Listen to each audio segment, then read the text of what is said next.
Sir, that card is clearly fake security.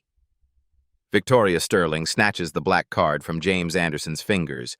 She waves it above her head like evidence at a trial. Look at this! Her voice echoes through the packed lobby. Another scammer! She drops the card. It hits marble with a sharp crack. Every head turns. Phones shoot up instantly. A dozen cameras capture James's face, calm, dignified, wearing simple clothes that scream, "Doesn't belong here." He's trying to book the penthouse, Victoria announces to her audience. Guests gasp. Someone laughs. Timothy Brooks, the concierge, shakes his head knowingly. I knew it. James bends slowly, picks up his card. His movements are steady, controlled. But his phone buzzes. The screen shows, board meeting reminder, Sterling Hospitality Group. Victoria doesn't notice. Have you ever been publicly humiliated for something that was rightfully yours, while strangers recorded your shame? Victoria circles James like a predator. Her Louboutin heels click against marble with each calculated step. People like you think you can waltz into places like this? She gestures at the gold-leafed ceiling, the Italian leather furniture. This isn't some budget motel. Her voice carries, designed to carry. James slides the black card into his wallet. His movements remain unhurried, professional. I have a confirmed reservation. Confirmed? Victoria's laugh is sharp. With what? A stolen credit card? Timothy Brooks leans over the concierge desk, whispering to his colleague. I told you he looked suspicious the moment he walked in. The crowd grows. Guests pause their evening plans to witness the spectacle. A young woman with platinum hair starts recording. Her phone screen shows Instagram Live, 47 viewers and climbing. This is wild, she whispers to her followers. Total discrimination happening right now. James reaches into his jacket pocket. Victoria tenses, but he only retrieves a boarding pass. First class. Today's date. The corner peeks out just enough to catch the light. She doesn't see it. She's too focused on building her case. Security cameras don't lie, Victoria announces. We'll have this entire interaction on file. Evidence of attempted fraud. Two guests nod approvingly. An elderly couple clutches their pearls, literally. But others shift uncomfortably, pull out their phones, start their own recordings. Sarah Wilson approaches from the security office. Her uniform is crisp, her expression stern. She's young, eager to prove herself to management. What's the situation? Sarah asks. Credit card fraud, Victoria declares. This gentleman attempted to use what appears to be a counterfeit black card. James's phone buzzes again. The notification flashes briefly. Quarterly review meeting, tomorrow 9 a.m. He dismisses it with a subtle swipe. The detail doesn't go unnoticed by everyone. A businessman in the corner squints, trying to read the screen. May I see some identification? Sarah extends her hand with authority. James complies, hands over his driver's license without argument. Sarah examines it carefully. James Anderson, age 42. This appears legitimate. Fake IDs are everywhere, Victoria interjects. Run it through the system. The Instagram Live viewer count hits 156. Comments flood the screen. This is so wrong. Why are they treating him like this? Karen alert! Someone call the news! More phones appear. Multiple angles now capture every word, every gesture. The lobby has become an impromptu courtroom with Victoria as judge and jury. James checks his watch. Expensive but understated. Swiss-made. The kind that costs more than most people's cars. Again, Victoria misses the detail. She's performing for her audience now. We take fraud very seriously at Meridian Grand, she announces. Our clientele expects a certain level of security, protection from individuals who don't belong in establishments of this caliber. An older black woman near the elevators shakes her head, starts recording too. "This is disgusting," she mutters. But Victoria's supporters outnumber the critics. Wealthy guests who've made assumptions based on James's casual attire, his calm demeanor, his presence in their exclusive space. James notices the division, studies the faces around him. Some hostile, some sympathetic, most simply curious about the drama unfolding. His leather portfolio rests against his leg. Gold-embossed initials catch the light. J.A. The craftsmanship is flawless. Custom work. Timothy finally returns from running the ID check. He whispers something in Victoria's ear. Her confidence wavers for just a moment. Just long enough for James to notice. "What did it say?" someone calls out. "Everything checks out," Timothy admits reluctantly. "But that doesn't mean the card is legitimate." Victoria recovers quickly. "Exactly. Identity theft is sophisticated these days. Anyone can steal someone's information and create false documents. The Instagram Live viewer count reaches 312. Comments are pouring in faster now. Record everything. This man is so patient. Sue them all.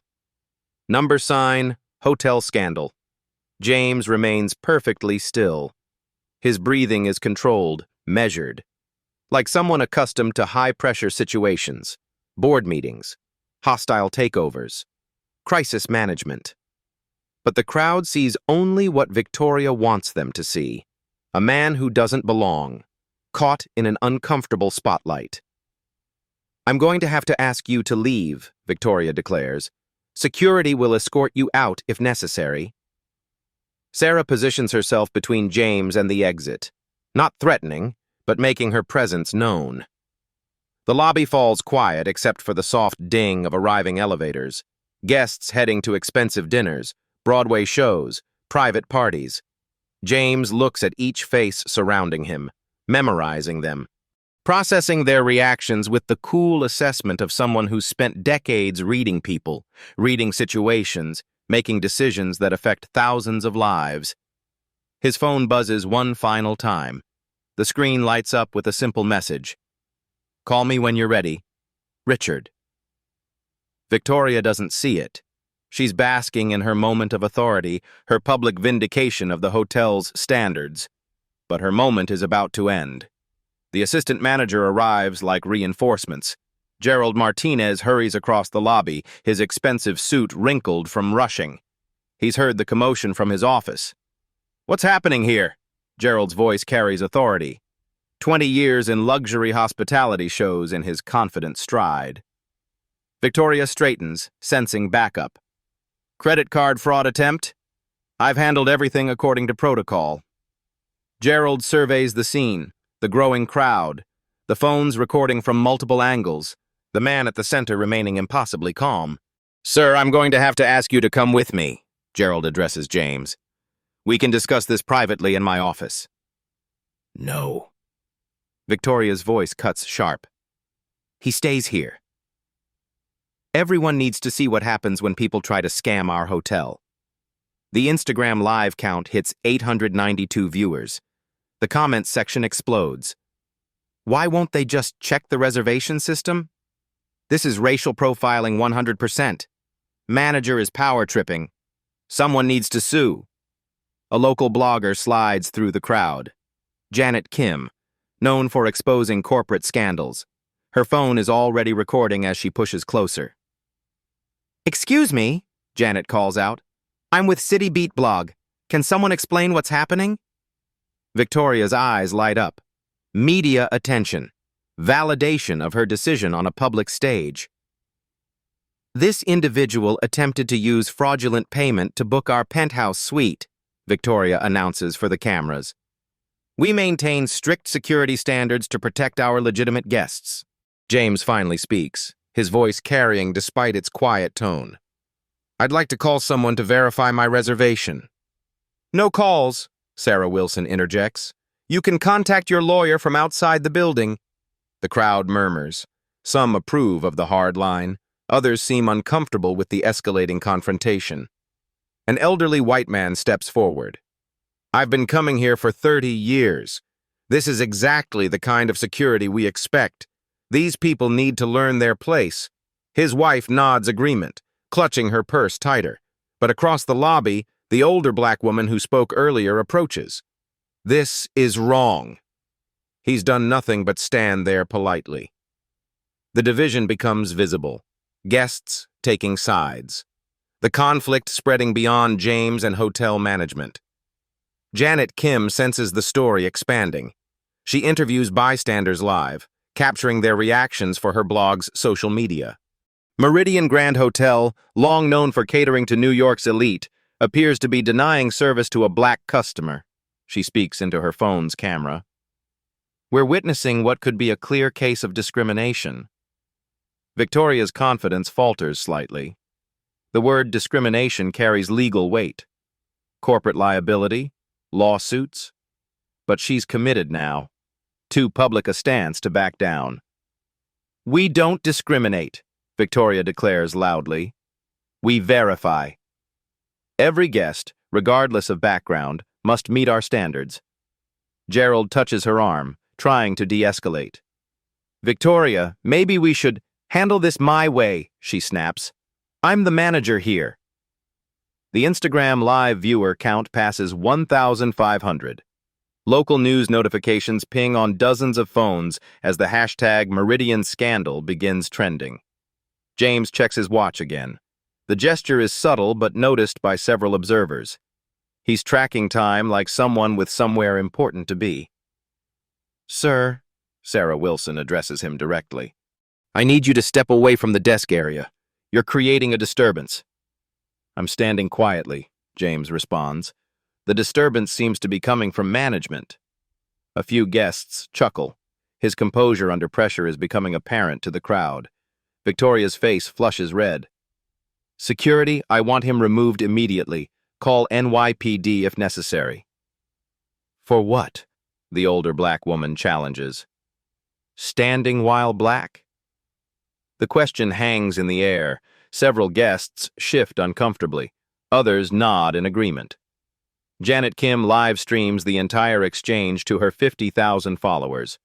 Local news stations monitor her feed, already preparing their own coverage. Gerald makes one last attempt at damage control. Sir, if you could just step outside while we verify. I'm not leaving, James says simply. I have a legitimate reservation. I've provided identification. I've broken no laws. His calm certainty contrasts sharply with the chaos surrounding him. Like the eye of a hurricane, perfectly still while everything else spins out of control. Sarah Wilson reaches for her radio, ready to call for backup. The situation has escalated beyond hotel security's normal scope. Victoria senses the momentum shifting. Some guests are openly criticizing her handling of the situation. The media attention is growing beyond her control. She needs to end this quickly, decisively. This has gone on long enough, Victoria announces. Security, escort this man out immediately. If he resists, we'll press charges for trespassing. The crowd holds its breath. This is the moment of maximum confrontation. James surrounded by hotel staff, security positioning themselves, cameras recording every angle. He stands perfectly centered in the marble lobby, outnumbered but unbroken. His phone buzzes in his pocket. For the first time since the confrontation began, James smiles slightly. Not smug or threatening, just quietly confident. Actually, he says, reaching for his phone, I think I will make that call now. Victoria tries to intervene. No, you... But James is already dialing. The number he's memorized. The one that will change everything. The phone rings once, twice, then connects. Richard, James says quietly. It's James. We need to talk. The voice on the other end is warm, familiar. James? How's the site inspection going at the Meridian? Victoria's face goes white. The lobby falls completely silent. Even the elevator music seems to pause. The phone's speaker crackles to life. Richard Hayes's voice fills the marble lobby with corporate familiarity. I hope you're finding everything up to standard, James. The board is eager for your assessment report. Victoria's knees buckle slightly. The name hits her like ice water. James. Assessment report. Board. James keeps the phone at normal volume, but in the dead silence, every word carries to the farthest corner of the lobby. Actually, Richard, I'm experiencing some interesting customer service issues. The management here seems to believe I'm committing credit card fraud. A pause. Then Richard's voice sharpens. I'm sorry, what? The hotel manager just had security threaten to arrest me for using my own corporate card. Victoria grabs Timothy's arm. Who is James Anderson? She hisses. Timothy's fingers fly over his computer keyboard. His face goes pale as the search results load. Oh, God, he whispers. Oh, no, oh, no, oh, no. James continues his conversation as if discussing the weather. Yes, they confiscated my card. Threw it on the floor, actually. Called it fake. Quite the performance. Richard Hayes' voice turns cold. Professional. The tone every Sterling Hospitality employee recognizes as serious trouble. James, put me on speaker. I want to speak with the management team. James touches the speaker button. Richard's voice booms through the lobby. This is Richard Hayes, chairman of the board, Sterling Hospitality Group. To whom am I speaking? Victoria's mouth opens and closes soundlessly, like a fish drowning in air. Gerald Martinez steps forward, recognizing the corporate crisis unfolding. Mr. Hayes, this is Gerald Martinez, assistant manager. I think there's been a misunderstanding. Where's the general manager? All eyes turn to Victoria. She's frozen, staring at James like he's materialized from her worst nightmare. I'm Victoria Sterling, general manager. Miss Sterling, do you know who you just accused of credit card fraud? The Instagram live viewer count explodes past 5,000. Comments flood the screen so fast they're unreadable. Janet Kim aims her camera directly at Victoria's face, capturing every micro-expression. James reaches into his wallet, withdraws a business card with theatrical slowness, places it on the concierge desk. Timothy picks it up with shaking hands, reads aloud in a voice barely above a whisper. James Anderson, Chief Executive Officer, Sterling Hospitality Group. The lobby erupts. Gasps, curses, nervous laughter, phones everywhere capturing the moment, the complete reversal of power. Victoria stares at the business card like it might explode. James is her boss's boss. The man who can fire her with a phone call, the person whose assessment report will determine the fate of everyone in this building. Ms. Sterling, Richard's voice continues through the speaker, you've just publicly humiliated the CEO of your own company. On camera, with multiple witnesses, Victoria tries to speak. Only a strangled sound emerges. James takes back his phone, switching off speaker mode. Richard, I'll handle this from here. We'll discuss the full situation at tomorrow's board meeting. James, I'm sorry, this is unacceptable. Whatever you need. I know. Thank you. James ends the call, slips the phone back into his pocket. The silence stretches like a taut wire. Every person in that lobby processing what they've just witnessed. The most powerful man in a billion-dollar hospitality empire, standing in jeans and a polo shirt, having been treated like a criminal by his own employees. Victoria finally finds her voice. Mr. Anderson, I didn't know. I mean, we weren't expecting... You weren't expecting me, James agrees quietly. That was the point. His tone is conversational, almost gentle, but the implications hang heavy in the air. Unannounced inspections, anonymous quality assessments, the kind of corporate oversight that can make or break careers. Gerald Martinez steps forward, damage control instincts kicking in. Sir, we can move you to the penthouse immediately. Complimentary upgrade, whatever you need. I don't think you understand, James replies. This isn't about room upgrades. He picks up his black card from the desk, the same card Victoria threw on the floor, examines it briefly. This card is connected directly to Sterling Hospitality's primary operating account. The account that pays your salaries, funds your operations, keeps this hotel running. Victoria's face has gone beyond pale, gray ashen. One call to our financial department, James continues, and this property's access to corporate funding could be reviewed.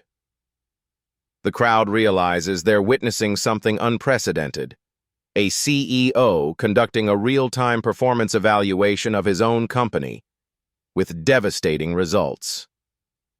Sarah Wilson quietly steps back, removes her hand from her radio. Security no longer needed.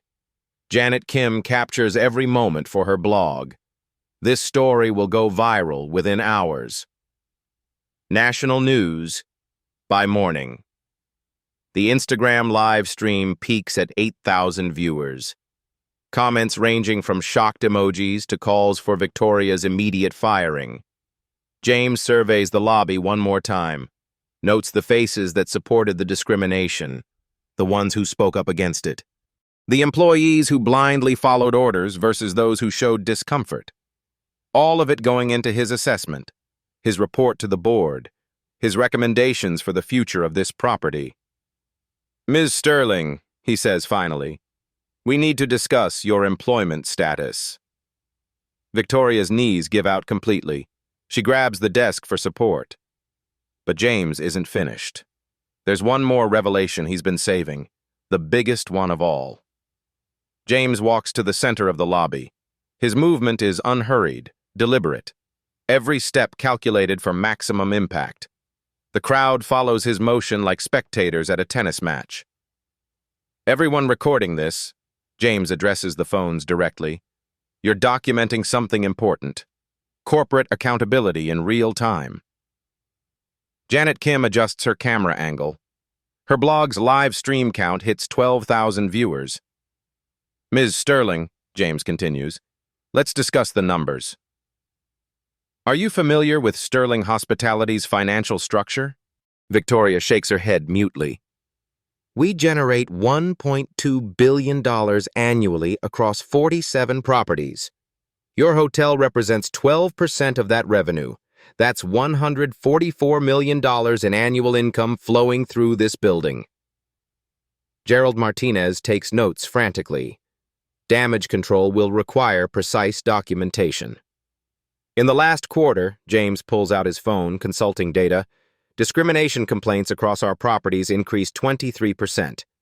Customer satisfaction scores dropped 15% company-wide. He looks directly at Victoria. Your property leads both categories.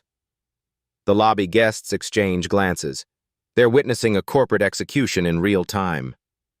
Legal liability from discrimination incidents cost us $3.2 million in settlements last year. Our insurance carriers are reviewing coverage. They specifically exclude discrimination claims in renewal negotiations. Timothy Brooks slides closer to Gerald, whispering urgently about previous incidents, guest complaints, staff concerns they'd ignored. James continues his presentation like a boardroom briefing. Professional. Devastating. Under federal civil rights law, what happened here tonight constitutes a clear violation. Multiple witnesses, video evidence, corporate liability exposure in the millions. Victoria finally speaks, her voice cracking. Mr. Anderson, please. It was a mistake. I thought... You thought what? James's tone remains calm, surgical. That someone in casual clothes couldn't afford our services? That a black man with a premium credit card must be committing fraud? The questions hang in the air. No acceptable answers exist. Let me explain your options, James says. You have 3 choices. He counts on his fingers. The gesture feels ominous. Option 1. Immediate termination. Public apology. Full cooperation with our internal investigation. Victoria's breath catches. Option 2.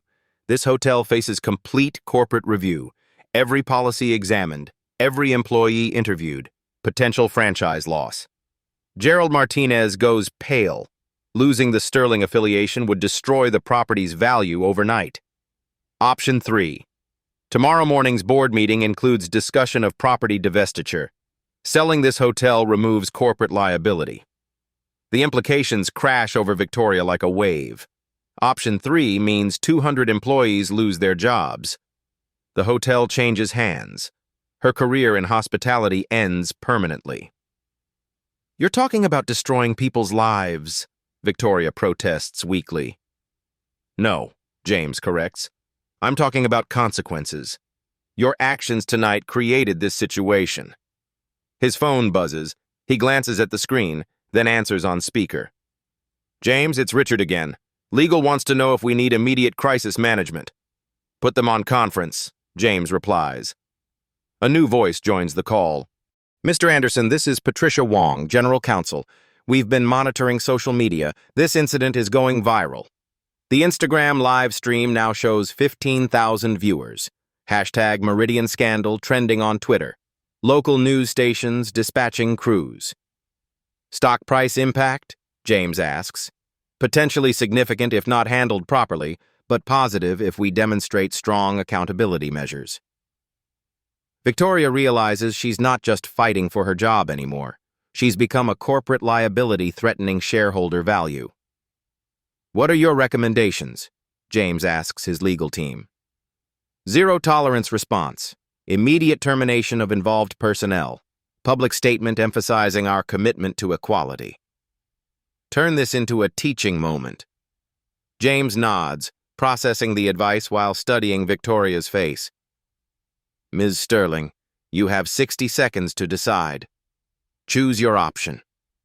The countdown begins. Phones capture every moment. The luxury hotel lobby transformed into a corporate tribunal. Victoria's mind races. Termination destroys her reputation, but limits the damage. Fighting back risks everything. "I choose option 1, she whispers. "Louder," James instructs. "For the record." "I choose immediate termination and public apology." James nods to Gerald Martinez. "You're acting general manager as of this moment.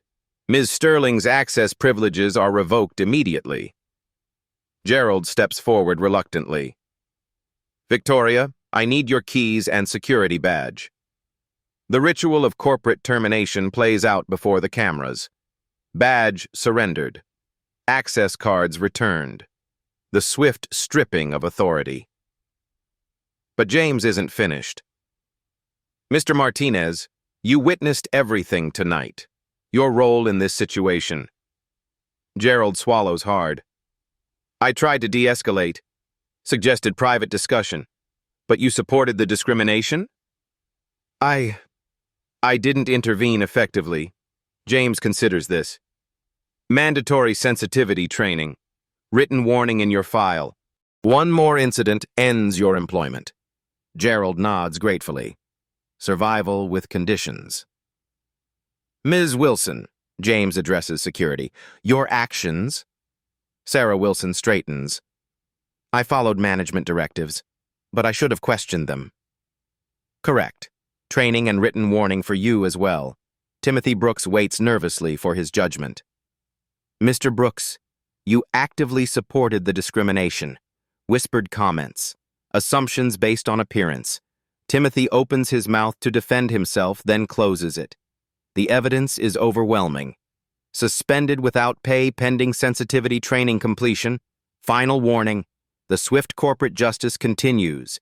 Each employee assessed. Consequences assigned. A complete restructuring of accountability. "Patricia," James addresses his legal counsel through the phone, "draft immediate policy changes. I want them implemented across all properties within 48 hours. "What specific modifications?" "Zero tolerance policy with automatic termination for discrimination. Quarterly bias training mandatory for all customer-facing staff. Anonymous reporting system for guests and employees." He walks to the concierge desk, still speaking to his legal team while the cameras roll. AI monitoring system for guest interactions. Mobile app for real-time feedback. Facial recognition systems audited for algorithmic bias. Monthly inclusion metrics tied to management bonuses. Victoria stands forgotten near the elevator bank. Her career over. Her actions creating ripple effects across an entire corporation. Budget? Patricia asks. $500,000 for initial training implementation. Increase legal settlement reserves by $2 million. Create customer compensation protocol for future incidents. The financial scale amazes the watching crowd.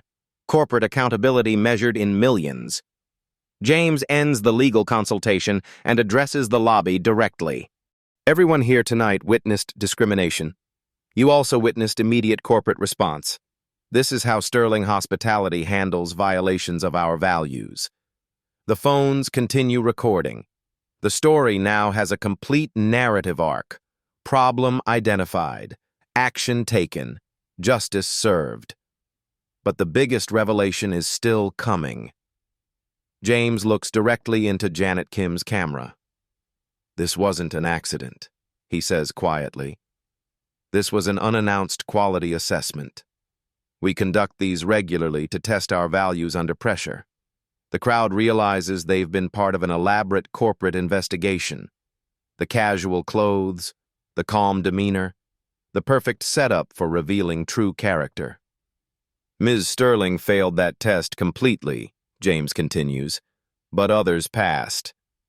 The guests who spoke up against discrimination, the employees who showed discomfort with unfair treatment. He pauses, letting the implications sink in. Sterling Hospitality is committed to earning back your trust, starting tonight. The lobby transforms into a corporate command center. James's phone becomes a direct line to Sterling Hospitality's headquarters as systematic changes begin immediately. Gerald, James addresses the new acting manager, call HR. I want Victoria's termination processed within the hour. Full documentation. No severance beyond legal minimums. Gerald nods, already dialing. His hands shake slightly as he realizes how quickly corporate power can shift. Victoria remains near the elevators, stripped of authority but unable to leave. Her humiliation is complete, but the consequences are just beginning. Timothy, James continues, your suspension starts now.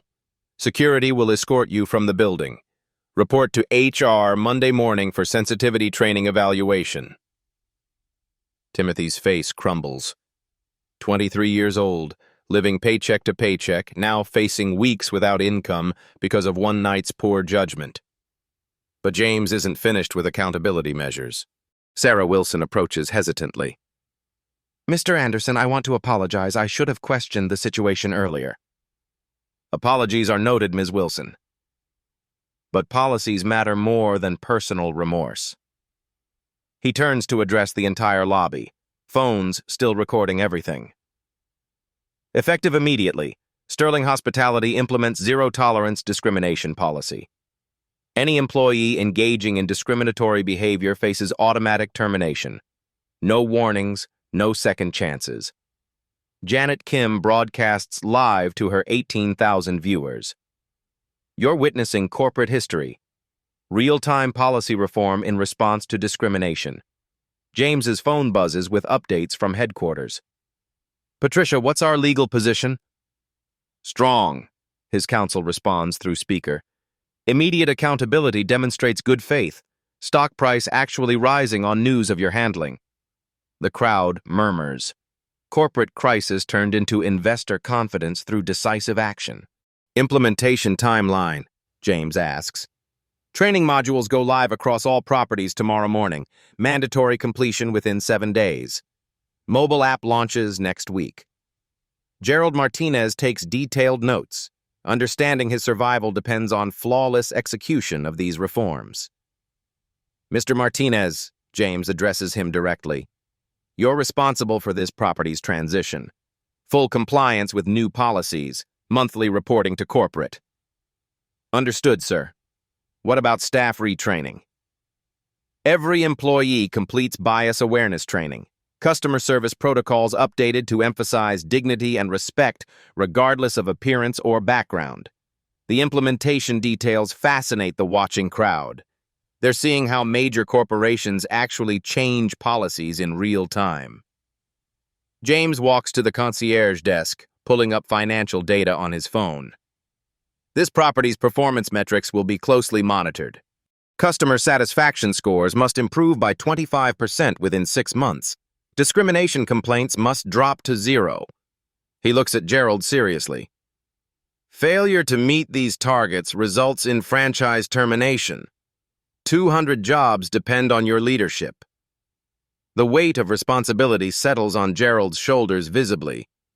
What support will corporate provide? Gerald asks. Complete. New training budget. $50,000 monthly. Customer feedback system with real-time monitoring. Management consultants available on request. James turns back to the crowd, addressing them directly. You're all witnesses to this transformation. Sterling Hospitality's commitment to equality isn't just words anymore. It's policy. It's practice. It's precedent. His phone rings. Richard Hayes calling back. James, the board wants to meet tonight. Emergency session.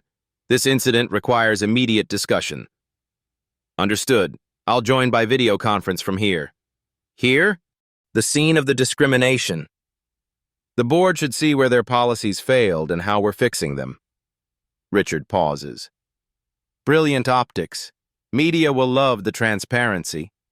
James ends the call and notices Victoria still standing nearby, mascara streaked, career destroyed. Ms. Sterling, one final matter. She looks up hopefully, perhaps expecting some mercy. Your termination letter will include details about tonight's events. Future employers will understand why Sterling Hospitality ended your employment. Her last hope dies. The discrimination will follow her forever. But James addresses the broader implications. This isn't about destroying one person's career. It's about protecting thousands of future guests from experiencing what happened here tonight. The Instagram Live comments explode with approval. Justice served. This is how you handle racism. CEO of the Year. Share this everywhere. Janet Kim provides running commentary for her blog audience. Sterling Hospitality just demonstrated how corporations should respond to discrimination. Immediate consequences, systemic changes, public accountability. James checks his watch. The entire confrontation lasted 97 minutes, from discrimination to termination to policy reform. Mr. Martinez, I'll need the penthouse suite prepared for my video conference with the board. Of course, sir. Complimentary upgrade, full amenities. No, James corrects. I'll pay standard rates. Sterling Hospitality's executives don't accept special treatment. That creates the culture where discrimination happens. The principle resonates with the watching crowd. Leadership by example rather than privilege. James's phone shows notifications from news organizations requesting interviews. The story is spreading beyond social media into mainstream coverage. Patricia, he calls his legal counsel, media requests? CNN, NBC, Washington Post, all wanting statements. This is becoming a national story about corporate accountability. Schedule interviews for tomorrow, full transparency about our response and reforms. He looks around the lobby one final time. The guests who supported discrimination seem diminished now, understanding they backed the wrong side. Those who spoke up against it appear vindicated. Ladies and gentlemen, James addresses everyone present, you've witnessed corporate justice tonight. But more importantly, you've seen that change is possible when leadership takes responsibility. The phones continue recording as he walks toward the elevators. Mr. Martinez, I expect a full report on implementation progress by Friday. Every employee trained, every policy updated, every guest treated with dignity. Yes, sir. James pauses at the elevator doors. And Mr. Martinez? The next time someone enters this lobby, judge them by their character and their reservation confirmation. Nothing else matters. The elevator arrives. James steps inside, his casual clothes unchanged but his authority unmistakable. As the doors close, he adds quietly, "That's how Sterling hospitality earns back trust. One interaction at a time." The lobby slowly empties, but the phones keep recording. The story continues spreading across social media platforms. Within hours, hashtag Meridian Scandal transforms into hashtag corporate accountability. Victoria Sterling's discrimination becomes a case study in how not to treat customers. James Anderson's response becomes a masterclass in crisis management, and Sterling Hospitality's stock price rises 3% on news of their decisive anti-discrimination stance. The night that began with humiliation ends with systematic change. Corporate America notices. Policies shift. Training programs launch. One hotel lobby confrontation creates ripple effects across an entire industry. 7. Aftermath and CTA, 965 words target, revised. 3 months later, the Meridian Grand Hotel gleams with more than just marble polish. Change runs deeper now, embedded in every interaction, every policy, every employee's approach to service. Gerald Martinez stands in the same lobby where everything changed. His management style transformed by that night's harsh lessons. Customer satisfaction scores have risen 32%.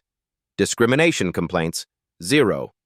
The AI monitoring system captures every guest interaction, not to punish, but to train, to recognize bias before it becomes discrimination, to celebrate moments when employees choose inclusion over assumption. James Anderson's story spreads far beyond one hotel lobby. Harvard Business School creates a case study. Corporate training programs across America reference the Meridian model of accountability. The Instagram live recording, viewed 2.3 million times, becomes required watching for hospitality management courses. Comment sections filled with similar stories from viewers who faced discrimination but never saw justice. Sterling Hospitality's stock climbs steadily. Investors reward companies with clear values and decisive leadership. The night that could have destroyed shareholder confidence instead created a premium brand reputation. Other hotel chains scramble to implement similar policies. Marriott announces bias training for all managers. Hilton creates anonymous reporting systems. The entire industry shifts because one CEO refused to accept discrimination as normal business practice. Janet Kim's blog wins a Pulitzer Prize for local reporting. Her coverage of corporate accountability in real time sets new standards for business journalism.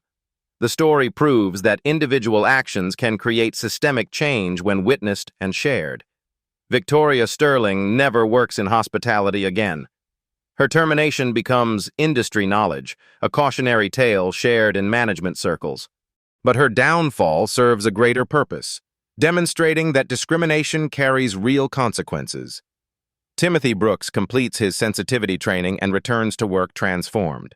He becomes Sterling Hospitality's most requested concierge, known for treating every guest with equal dignity. His mistake becomes his motivation for change. The mobile app James promised launches to industry acclaim. Guests rate interactions instantly. Positive feedback earns employee bonuses. Negative patterns trigger immediate intervention. Technology serving equality rather than enabling discrimination. Revenue at the Meridian Grand increases 47%. Turns out that treating all customers with respect creates loyalty and word-of-mouth marketing. Discrimination wasn't just morally wrong, it was bad business. James Anderson's leadership style becomes legendary in corporate circles. Quiet authority, data-driven decisions, immediate accountability. The CEO who proved that doing the right thing also drives profits, but the deeper impact extends beyond business metrics. Thousands of employees across Sterling Hospitality now understand that their company backs equality with actions, not just words. They work with confidence, knowing discriminatory behavior faces swift consequences. Millions of travelers feel safer knowing that major hotel chains actively monitor for bias. The industry acknowledges discrimination exists and commits to eliminating it through policy rather than pretending it's not their responsibility. The night's events inspire legislation. Congressional hearings examine corporate accountability for discrimination. New federal guidelines require hospitality companies to track and report bias incidents. James's approach, calm confrontation, systematic response, immediate reform, becomes a template for addressing institutional discrimination across industries. The story resonates particularly with women and social justice advocates who share it widely.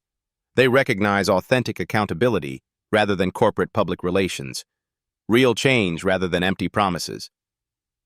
Comments on the viral video reveal hundreds of similar experiences. This happened to me at a restaurant.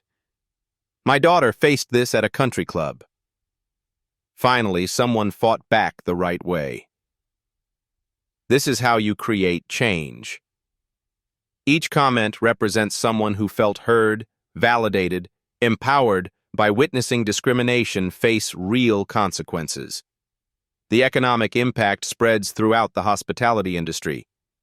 Companies with strong equality policies see booking increases. Properties with discrimination histories face boycotts. Market forces align with moral imperatives.